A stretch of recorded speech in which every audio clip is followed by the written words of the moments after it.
Good evening and welcome to NEWSBREAK Live. I'm Hiba Samad. It's Tuesday, February 25th. Thanks so much for joining us. Here are your top stories. We may be a week away from the March 3rd primary and municipal elections, but Los Angeles County residents are already getting out to the polls thanks to the new way of voting this year. Majority of vote centers throughout LA County opened on Saturday, bringing in major changes to the way voters can now cast their ballots. Designed to make voting more fair and accessible, 976 of the 1,000 voting centers are giving voters many opportunities to vote. They won't be limited anymore to just a single voting location closest to their home. Voters can also speed up the process by making their selections prior to going to the vote center. The interactive sample ballot allows voters to make their selections on their personal device, which then creates a QR code. They can then scan that code to transfer their selection to the ballot marking device. You also have until March 3rd to drop off vote by mail ballots. Locations include the clerk's office, El Retiro, Henderson, and North Torrance libraries. Vote centers open from 7 a.m. until 8 p.m. There are 24 vote centers right here in Torrance. You can also go to torrancevotes.org or lavote.net for more information. The new voter experience is designed to make voting more convenient. Torrance City Cable reporter Colleen Farrell gives us a closer look at how the new voting system works. Welcome to the future of voting in Los Angeles County. Los Angeles County is unveiling a new way for voters to make their voices heard. Among the changes, you'll soon be visiting a vote center instead of a polling place, and you'll have more time to vote. Instead of just one day, you can vote during 4 or 11 days, depending on the location. You can also vote from any vote center in the county. The vote center locations will be determined through a comprehensive spatial analysis designed to gain understanding of when and where voters are most likely to vote. It gives voters a chance to go anywhere within LA County and still be able to vote on their local ballot. Another change, say goodbye to those archaic paper rosters and hello to electronic poll books that enable instant voter registration on site, along with verification of voter data in real time. An interactive sample ballot will make it easier for voters who want to make their selections at home using the internet. At the voter center, they can then enter their selection using a simple QR code. From there, the new electronic ballot marking device, or BMD, will print out your ballot to verify for accuracy. Your printed paper ballot will then be placed in a secure ballot box in the back of the BMD and transferred to a secure facility where votes will be tallied on an independent vote tabulation system. If you still prefer to use a paper sample ballot, you can do so. Simply bring it in and transfer your selections manually into the ballot marking device. This is to bring us into the 21st century. The machines that they'll be voting on are very convenient because you can change the contrast on the machine to make it easier to read. You can change the language to match whatever language you're more comfortable reading in, and you can verify your ballot before you print it and drop it in the ballot box. How do I know someone else didn't go register, didn't go and vote using my name? So it goes to 3 levels of verification before we process the vote. By design, the BMD is not connected to any network or to the internet, so it doesn't store voter data or tally votes. With questions about security answered, after a test drive, most are ready to embrace the change. I like the idea it can print out so I can see in advance what I voted for, and I can make changes if I want to before I file the ballot in the machine. It's easy to pick up. It's pretty simple. When I first got here, I learned how to do it, so pretty cool. It's all designed to be secure and transparent to ensure that everyone's vote gets counted. For Torrance City Cable, I'm Colleen Farrell.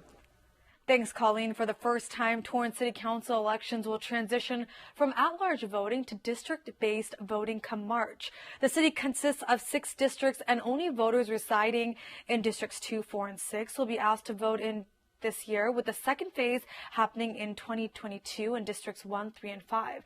And make sure to tune into Torrance City Cable next Tuesday, as we'll have the latest results. The Torrance South Bay YMCA helped the community today in keeping people with cognitive impairments safe. They partnered with LA Found to distribute free Lifesaver tracking bracelets. The program, created by the Los Angeles Board of Supervisors called Project Lifesaver, is a voluntary system of trackable bracelets for at-risk individuals. The bracelet works by emitting a radio frequency signal every couple of seconds. Valued at $375, the bracelet tracks anyone that may suffer from Alzheimer's, dementia, autism, or any other impairment and are mobile.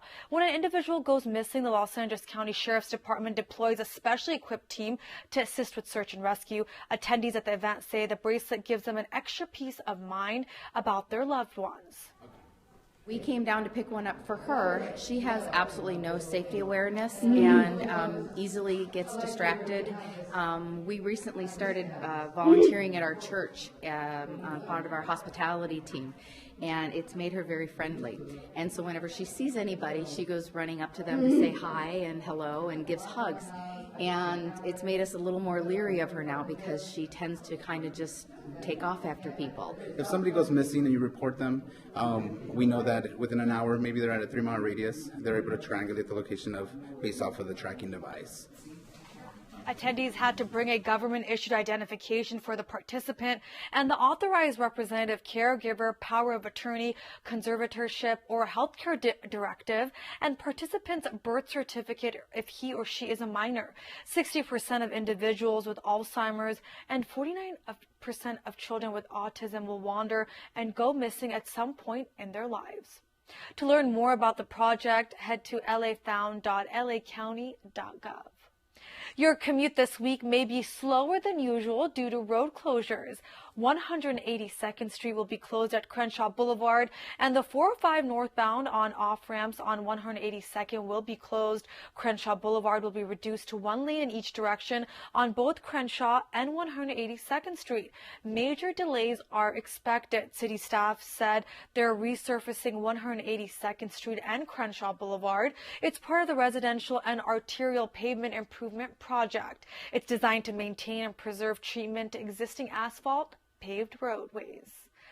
The Torrance Unified School District announced they're in the process of searching for its next superintendent. The school board says they're formally engaging in the process of conducting an executive search for the purpose of hiring the school district's next superintendent of instruction. Dr. George Mannon has announced he will be retiring as of June 30th this year. Peggy Lynch and Mark Ecker of the executive search firm Leadership Associates have been selected to advise and assist the board in the important process. Leadership Associates has developed an online survey to collect input from all stakeholders about the desired characteristics of the next superintendent. If you head to TUSD.org, you can provide your input through a survey from now through March 6th. You can also continue to get updates by checking out the district's website. The school board said they, quote, look forward to working with the Torrance community as we move towards selection of this essential leader for our Torrance schools, end quote. Dr. George Mannon was appointed as superintendent of schools in 2005. Head to TUSD.org/district/superintendent. If you're a business expanding in the state, you may be eligible for a tax incentive. On March 9th, the Governor's Office of Business and Economic Development will be accepting applications for the California Competes tax credit. There are more than $70 million in tax credits available during the application period for businesses that are expanding and adding full-time jobs in the state. The California Competes tax credit is an income tax credit available to businesses that want to locate in California or stay and grow in California. Businesses of any industry, size, or location compete for more than $180 million available in tax credits by applying in one of the 3 application periods each year. Applicants will be analyzed based on 12 different factors of evaluation, including number of full-time jobs being created, amount of investment, and strategic importance to the state or region. The deadline to submit applications are Monday, March 30th at 11:59 p.m.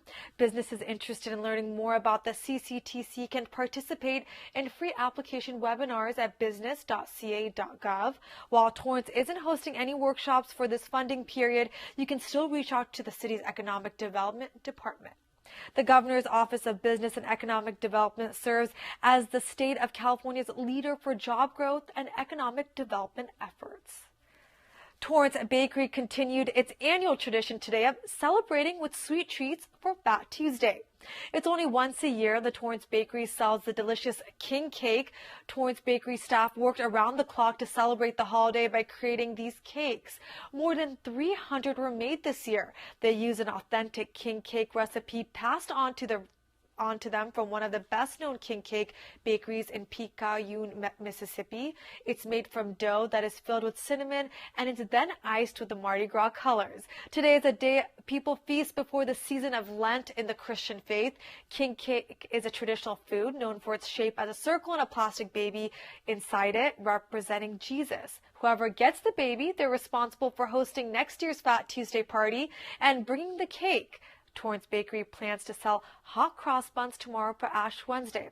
Also, if you would like to place any orders for St. Patrick's Day, you can do so now. Torrance Bakery is open tonight until 6 p.m.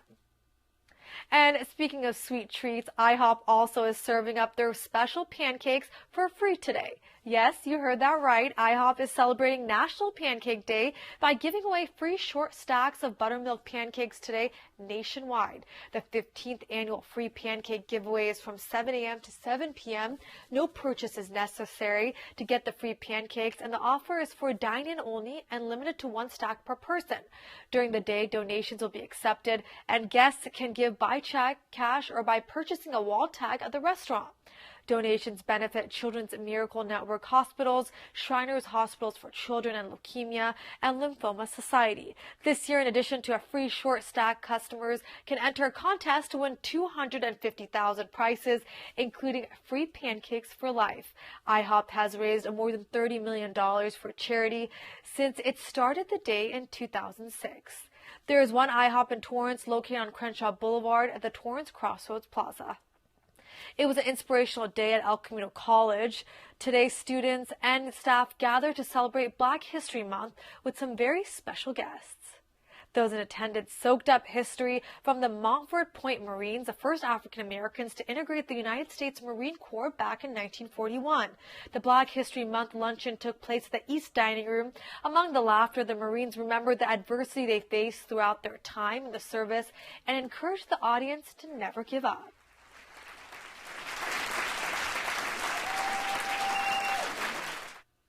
Don't forget to catch the full story by Torrance City Cable reporter Claudia Bermudez on This Week in Torrance.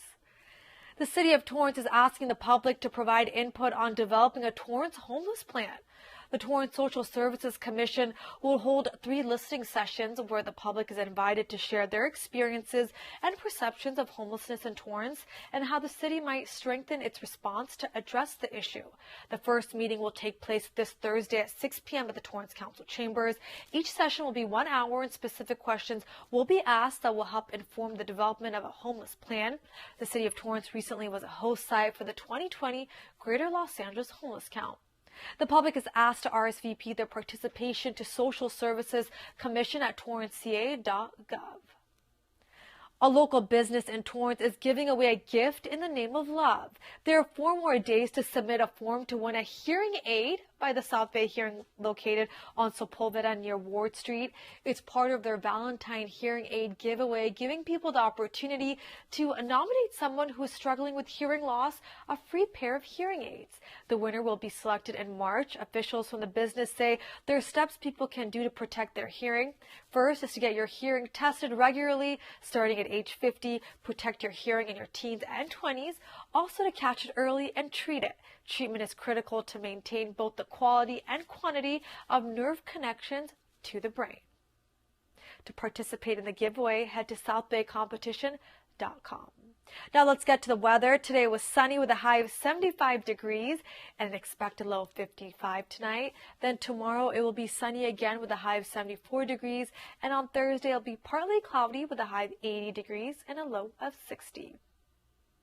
Now here are some upcoming events this week. This Thursday you can stop by Clutch and Coffee in downtown Torrance for a coffee with a cop. It will be an opportunity for you to get to know your officers. The Torrance Adult School is hosting its first ever inaugural open house on Thursday, February 27th.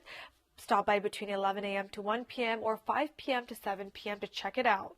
The levy Adult Center is located at 3420 West 229th Place in Torrance. Discover what classes are available, from English language to career training to hobbies and exercise, or get one step closer to earning your diploma. For more information, contact the Student Support Services representatives at 310-533-4689.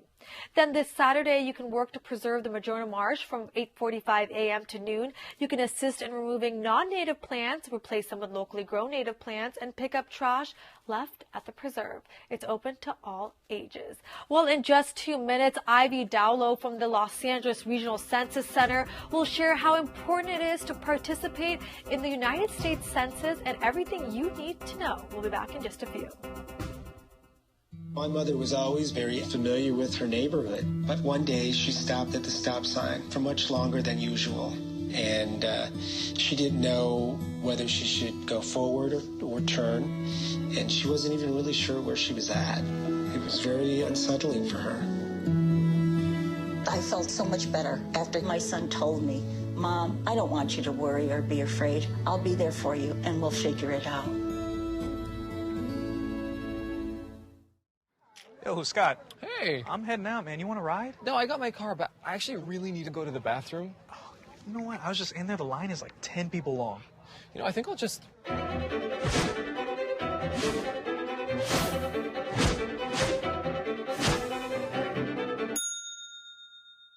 Dude, are you okay? You wouldn't believe what I was just thinking. I am definitely buzzed. Yeah. I think I will take this, and I will take that ride home. Smart man. Did you see how that dog was looking at me? Welcome back to the second half of NEWSBREAK Live. Joining us is Ivy Daulo, the partner specialist for the Los Angeles Regional Census Center for the United States Census Bureau. Welcome to NEWSBREAK Live. Thank you for having me. Right now is a very busy and important time for everyone involved in the census. The United States Census 2020 is underway, and people will soon start receiving detailed information in the mail. So tell us, what should people know about it and the background? Yes, definitely. What we want people to know is that the 2020 census is important, it's safe, and it's easy. More about the background is that the census has been going on since 1790. And we've been doing this every 10 years to understand and get a better snapshot of our nation, so we can understand where the federal funding is distributed. So tell me a little bit about the importance and why people should participate. For the first time this year, people will be able to take the census online, and I have to add, it's only 9 questions. That's right. Yes. So the 2020 census does only include 9 questions, and households will be receiving an invitation to respond by mail between March 12th to March 20th. That piece of mailer will then have an online link where they can choose to respond online, but we do have other options, including a phone option. Also, they can respond by paper and a letter that can be sent back. Also, an in-person follow-up is also the last option. So you mentioned funding. Talk to me a little bit about that, because we're talking public funds and also federal funding, and also the census determines how many seats your state gets in Congress, right? That's correct, yes. So the 2020 census gathers the information from households. That information provides the data for leaders to then make the determination of how over $675 billion of federal funding is distributed to states and communities every year until 2030 census. So the census takes place every 10 years. It's not an annual thing. So for people who are thinking, hey, I've never heard of this, well, maybe they were too young. But should people be worried when it comes to the responses in terms of these 9 questions that are asked by them? And what's the best way you would say for people to answer? Yes. Should people be worried? No, not at all. Title 13 protects all answers that are provided to the 2020 census, which again is only 9 questions. Title 13 protects all responses, no matter what background the person is from, regardless of citizenship. We will not share information with any government agency. We do not share with immigration. We do not share with law enforcement. We also do not share with landlords. We want the community to know that this information is important and that all of the responses are safe. Census Bureau employees like myself swear a lifetime oath to protect information. If we were to ever come across it, all information is protected, again, under Title 13 of U.S. Code. And for people who receive, majority of the people will receive the census in the mail, your suggestion is to take it right away. You can also take it online by phone or mail. And this year, there are 12 non-English languages that people can take it in. So I think that's really important for the diverse population, especially here in Los Angeles County. Yes, that's correct. We do encourage households to respond in the month of April. Okay. April 1st is Census Day. And again, those mailers will come out between March 12th to March 20th. But you do have the month of April to respond, because starting in May, for those who do not respond, that's when census takers or enumerators do knock on doors for those people, those households who have not responded. And yes, we do have this offered in 12 non-English languages that are available online. Also, individuals can talk to live representatives who speak the following languages: Spanish, Chinese, Vietnamese, Korean, Russian, Arabic, Tagalog, Polish, French, Haitian Creole, Portuguese, and Japanese. And we also provide language support for 59 non-English languages, including those. And that really emphasizes that no matter how you get the information, the census information, that there is help out there from your team to take it, and people can contact you through the website, correct? That's correct. So when you did mention that there's 9 questions, and I want the viewers to get a little idea of what kind of questions there are. One question is, how many people were living or staying in this house, apartment, or mobile home on April 1st, 2020? Is this a house, apartment, or mobile home? What is your telephone number? So they're very simple questions, straight to the point. Shouldn't take you too long to think about it, right?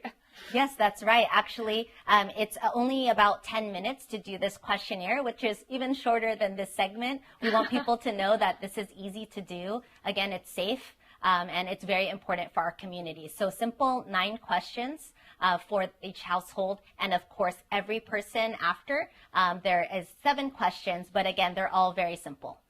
And we'll talk a little bit more about, who the people are in these households that are accounted for and how people can go about filling out the form. But can we talk a little bit about the volunteers that will be going door to door this year and how people can make sure they avoid scams and any type of fraud?